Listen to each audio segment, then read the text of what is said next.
and that's the Kings' three-point shooting. That's it. In a nutshell, that's it. Yeah, I'm going to add a second thing, Grant, in moving the ball. When the Kings move the ball, this Minnesota team has a very difficult time guarding them. Moving the ball is great, and I understand, but if you don't make your shots, then it goes hand in hand. You're exactly right. So for the Kings, 16 assists and 8 turnovers. But again, think about the three-point shooting, Ryan. 14 of 22.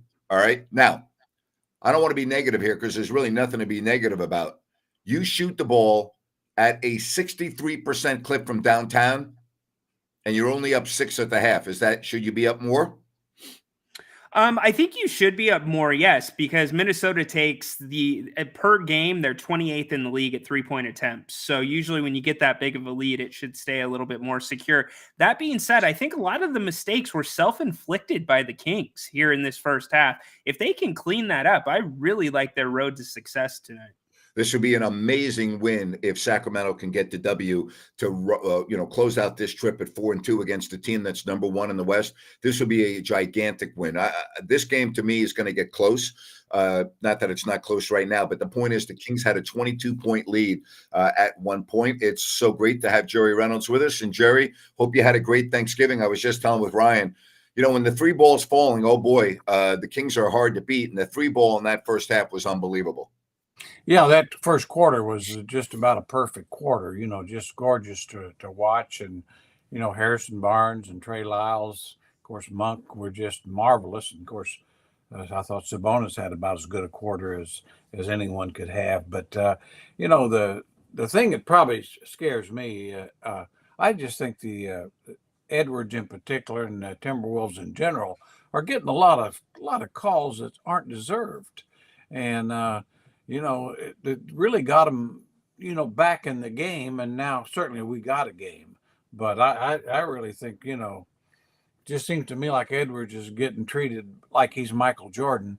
And I don't think he quite is yet. It's like he's 16 of 17 from the foul line. 16 yeah, of 17 from the foul line. Ridiculous. And he's created a lot of he's a great young player, an outstanding young player. But I mean, no way should he have been at the line that much. 10 of 11. You would expect those would have been De'Aaron Fox calls, not Anthony Edwards calls at that point. Fox didn't even get to the line. Yeah, Fox had. And it's it's a little different to attack inside against the Timberwolves. I get that because they've got 2 big long guys in there. But anyway, the discrepancy is way too much. What a difference when you get Malik Monk scoring the way he did. He's been up and down this season. He's been Jekyll and Hyde. He got 17 points. He's leading the team in scoring. He was blistering in that first half. 6 of 9, 3 of 4 from downtown. Jerry, before you came on, I was asking with Ryan, the one thing that's I hate to nitpick here because the Kings had an outstanding half, and I agree with what you said about the foul situation. But the Kings shoot that well from 3. All right, they make 14 of 22 for 63%, and they're only up by 6. Oh, yeah, that's scary as heck. Because, on the other side of it is, obviously, Timberwolves are getting all the extra free points, but they're also shooting a high percentage. So the Kings really aren't defending them well at all either, regardless of the foul situation. But, you can't expect to shoot that kind of percentage for a full game. And so I think the Kings, have really got to find a way to get Fox going a little more and maybe go inside a little more to Sabonis. And hopefully, they'll, let one of our Kings guys get to the line maybe and shoot a free throw, see what that looks like. I'll tell you, Ryan, I don't want to see Fox pick up a 4th foul anytime soon in the third quarter. That would be an issue. And I know that Jerry always says you get 6 and he's probably not going to foul out, but you don't want him to be playing any stretch of this game with his hands in his pockets. Yeah, particularly in this game, Grant, the way that the refs are calling it right now would be easy for De'Aaron to pick up that 5th foul if Mike Brown were to leave him on the floor with 4. So keep an eye on that indeed. Jerry, what do you think's the key here in the third and fourth quarters? Well, basically, you're just keep doing what they're doing, except you're going to have to quit putting these guys on the line. I think, if you can take care of the ball, quit putting the Timberwolves on the line on all these bogus calls, which obviously the Kings can't totally dictate that, but a little less reaching and grabbing. I think they'll have a chance, but I do think they're going to have to play inside out a little more. Really, they have gotten themselves as well as they're shooting, but strictly on the perimeter, and you got to attack Gobert and Towns inside a little bit. What about you, Rhino? What are you looking for here in this second half? Just as Minnesota has the mismatches down low on offense, the Kings need to exploit their mismatches on offense. You need to bring Gobert and Towns out. It's a difficult guard because both Lyles and Sabonis can play perimeter games with either a pick and roll or the dribble handoff.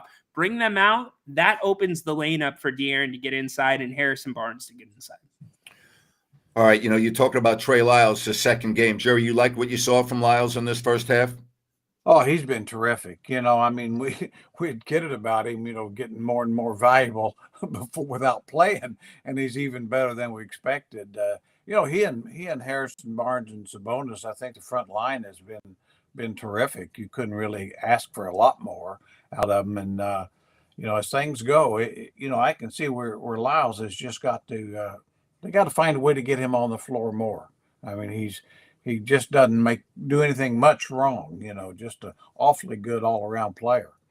Well, and the domino effect is we're going to see very little of Sasha Vezenkov. When that's fine, you got to put your best players on the floor, and that doesn't mean he won't play. It doesn't mean he's never going to play, but it just means Trey Lyles is a better player. And Jerry, as you always say, it's not Little League baseball. You don't get a chance to play everyone 3 innings. You put your best players on the floor, and Lyles is one of the Kings' best reserves.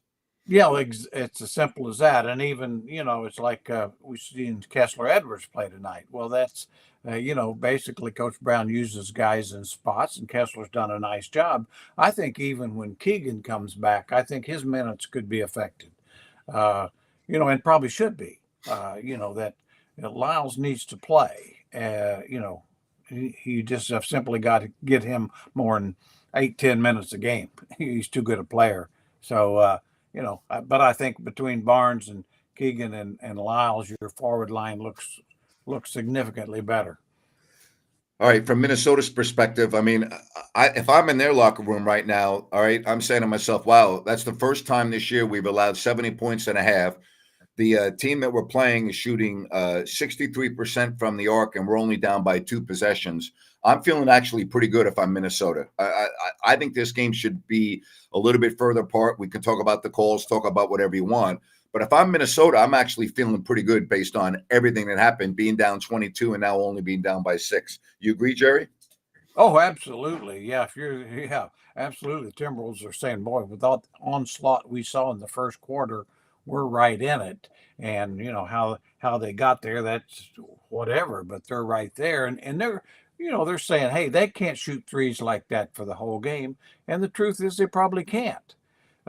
So yeah, if you're Minnesota, you're saying, yeah, we got them where we want them. And if you're the Kings, you're saying, okay, we learned something in that second quarter because the scoring got a little tougher. We're going to have to be a little more creative, as Kyle said, a little more, maybe some cuts to the basket, drag the big boys out away from the hoop and get some cutters in behind them and, open things up. Yeah, Minnesota outscored the Kings, Ryan, in that second quarter, 33-32. Well, which is fine because the game switched to a little bit more of a Minnesota style. They were initiating their offense from 15 feet and in on the offensive end. On top of that, they were slowing the offensive rebounds by Sacramento. And then you parlay all that with Sacramento slowing down from behind the arc. So I think if the Kings sustain this 3-point shooting and Minnesota continues not to use 24 seconds of the shot clock on offense, they can't hang with this Sacramento pace. All right, let's get some final predictions here. Guys, I hate to be a Debbie Downer here, but I think Minnesota's going to win this game. I'm very concerned that the Kings have a 70-point half. I can't imagine them shooting at that pace in the third and fourth quarter, and yet they're only up by 6 and they're on the road. I think it's going to be very close. I think it's going to be tied with 3 minutes left, but I just think Minnesota is going to win this game tonight. Calls will even out. 3-point shooting will continue. I think Fox plays with his hands to himself while still being aggressive. Kings win this one 132, Minnesota 127. All right. That's big time numbers right there. Well, Ryan, I kind of agree with Ryan, although I don't know if the score will be that high. I'm kind of like a 128, 125 Kings, but I think the key will be Fox. I mean, Fox has got to stay on the floor, got to play 20 minutes second half. I think he's the one guy that can go get hoops as the game gets a little tougher. I think it's going to go 124 to 122, Minnesota. We'll see. I think it's going to be a hell of a half. I think it's going to be a heck of a half because I think Minnesota, again, I just can't see the Kings putting 70 on the board. I can't see them shooting at that pace. And as Jerry said, and Ryan too, it's going to be very interesting to see, how this game is called in the third and fourth quarters. What I do know is if the Kings can win this game, this turns into a great road trip, not a good road trip. And I really mean that. When you play 6 on the road based on the caliber of competition other than San Antonio, if you can come home 4-2, that's dynamite. That's dynamite. So this is a big half coming up for Sacramento. Well, it really is. And there's no question that Minnesota is really one of the legitimate contenders in the West. Yep. And so not that you didn't think that the Kings were anyway, but it certainly would prove the Kings are as well to go on the road and regardless of the, all the in the tournament in season, all that. But this is a big game just to prove, this is a team you got to beat if you want to win the West. And so, yeah, it should be fun. Should be fun. And going to have some heroics here in the second half. Jerry, appreciate it. Thank you very much. Enjoy, you guys. Take care, Ryan. Thanks, Jerry. You guys do as good as you can. That's all I can ask of you. We'll do our best. All right, good stuff. Rhino, we'll look forward to having you on right after the game, and we'll see where we're at. We always talk about the first 5 minutes of the third quarter. Maybe I'll change my mind after the 5-minute mark, but I still think this game's going down to the last couple of possessions.